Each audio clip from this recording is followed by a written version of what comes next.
Warahmatullahi wabarakatuh.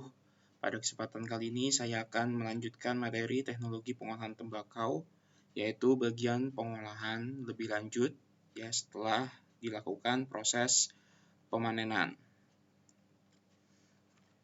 Jadi secara umum di kelas rakyat, tembakau itu kebanyakan dia diolah ke dalam bentuk tembakau rajangan, di mana daun yang dipilih untuk tembakau rajangan itu biasanya tebal, berat, kasar, dan dia harus memiliki kandungan minyak yang tinggi. Ya, karena tembakau rajangan ini umumnya nanti akan dipakai untuk sebagai tembakau isian, ya bukan sebagai pembungkus. Jadi bila kebanyakan di kelas rakyat itu tembakau dilakukan pemetikan daun di pagi hari, ya. Kemudian dilakukan dulu pemeraman, ya artinya didiamkan pada suhu sekitar 17 ya sampai 24 derajat, suhu yang di bawah suhu lingkungan dengan kelembaban yang cukup tinggi sekitar 80 sampai 95 derajat. Ya, ini pemeraman ini kan tujuannya supaya bisa mengeluarkan aroma khas yang ada pada tembakau, juga untuk melakukan perubahan warna. Nah, lalu kira-kira setelah pemeraman kemudian dilakukan penggulungan, ya penggulungan sebelum melakukan perajangan. Jadi sekitar 10 sampai 15 helai daun itu digulung bersamaan, baru kemudian dirajang atau dipotong dengan ketebalan sekitar 1 sampai 1,5 mm. Baru kemudian rajangan tersebut digelantangkan untuk dilakukan penjemuran, ya pada suhu lingkungan ya sekitar 2 sampai 3 hari. Sehingga targetnya penurunan bobotnya itu sekitar 0,3% berat per jam. Ya, terjadi pengurangan kira-kira 0,3% berat per jam. Baru kemudian setelah dilakukan pengeringan, dilakukan sortasi akhir untuk melihat warna-warna yang baik, bau yang khas, dan juga pegangan. Ini maksudnya adalah kualitas tekstur dari tembakaunya sendiri. Baru kemudian dilakukan pengepakan. Ini adalah bagaimana manufacturing tembakau di kelas petani rakyat. Sedikit penjelasan lebih lanjut ya mengenai pemeraman atau fermentasi.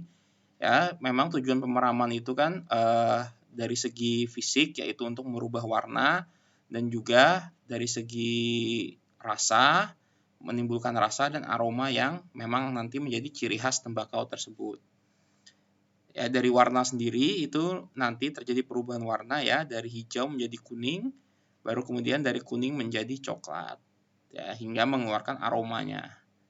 Nah, timbul bau yang khas, lalu akibat perubahan ini juga akibatnya terjadi proses perubahan pati menjadi gula. Inilah yang menyebabkan kadang rasa tembakau itu muncul rasa manis di dalamnya. Baru kemudian kadar airnya itu dikurangkan atau diturunkan dengan dilakukan penjemuran atau pengeringan. Ya, sehingga nanti bahwa yang tersisa itu benar-benar rasa alaminya dari tembakau, dan juga untuk menghasilkan daya bakar yang baik pada tembakau. Karena kalau pengeringannya jelek, artinya tembakau nanti masih basah. Pada saat pengeringan itu nanti rasanya itu cenderung pahit, ya cenderung pahit, dan juga dia terbakarnya tidak baik, mudah mati. Nah, ini tadi ya, kalau pengeringannya dia terlalu cepat, ya artinya buru-buru dikeringkan, maka pertama warna daun itu tidak coklat sempurna.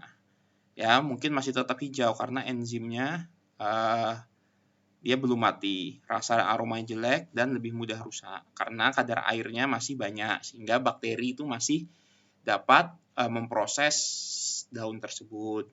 Tapi kalau pengeringannya juga terlalu lambat, ini tadi warna daunnya terlalu tua sehingga banyak fenol ya atau senyawa-senyawa bau itu yang hilang. Lalu juga bisa timbul jamur dan mikroorganisme lain pada daun. Nah, harapannya ya di awal pengeringan itu berjalan lambat karena targetnya adalah perubahan warna. Nah, perubahan warna mengeluarkan aroma dan rasa. Jadi diharapkan itu pelan-pelan saja. Tapi begitu sudah akhir pengeringan tuh bisa dipercepat supaya mencapai kadar air yang pas untuk pembakaran maupun nanti sebagai bahan isian. Nah, jadi nanti daun tembakau yang kering itu ketika sampai di pabrik itu dilakukan proses unting ya. Ya, dari daun tembakau kering tadi diunting. Nah, ini misalnya di pabrik daunnya diunting, dipisahkan berdasarkan jenisnya, daun tanah, daun sampai daun pucuk. Dilakukan sortasi sama pemeraman, pelemasan, nanti ada sortasi halus. Fermentasi lanjutan. Jadi kalau di kelas pabrik itu biasanya sortasinya lebih ketat dan juga proses fermentasinya itu biasanya 2 tahap. Karena dia bisa mengukur di pabrik itu biasanya proses fermentasi dilakukan dalam satu ruangan khusus di mana suhu dan kelembabannya itu dapat diatur sehingga prosesnya itu dapat lebih seragam.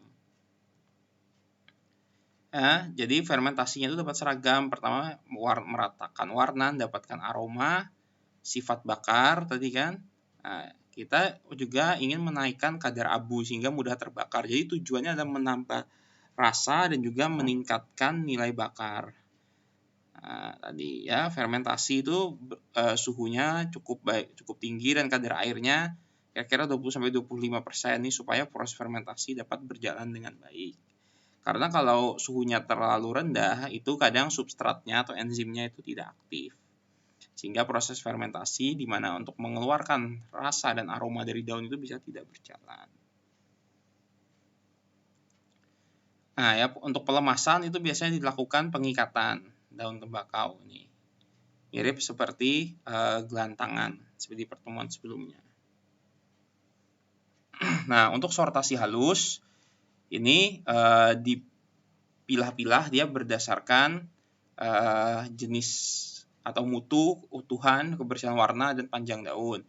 Tahapan pertama itu dilakukan kletek, ya lembaran daun tadi dilihat berdasarkan warna dan kerusakannya, maka itu sudah disortir.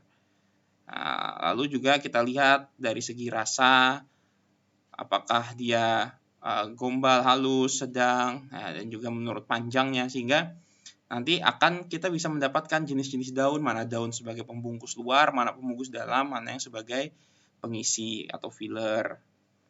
Nah, lalu dilakukan fermentasi lanjutan selama 7 hari. Ya, ini untuk memantapkan kematangan. Ya, dilakukan selama 7 hari sampai tidak terjadi lagi perubahan warna daun. Ya, artinya bila tidak terjadi lagi perubahan warna, maka daun tersebut sudah pas. Ya, sudah terjadi aroma, sudah terkunci, dan tidak terjadi lagi proses enzim lanjutan. Nah, jadi dan selanjutnya itu biasanya akan disimpan 2-3 tahun. Nah, tembakaunya itu untuk benar-benar mengeluarkan aromanya. Jadi ini bisa. Nah, ini makin lama itu nanti daun itu semakin manis dan juga rasanya akan semakin keluar. Nah, terkadang pada proses ini juga ditambahkan berbagai perasa seperti misalnya madu, mentol, gliserin, dan segala macamnya. Ya, jadi umumnya tembakau itu dipanen lalu dilakukan proses curing ya. Curing itu kan bisa pengeringannya bisa air curing, flue curing, atau sun curing. Sampai nanti kemudian di packing ya, sampai menjadi suatu produk. Baik, sekian untuk penjelasan manufacturing tobacco kali ini. Selamat belajar dan terima kasih.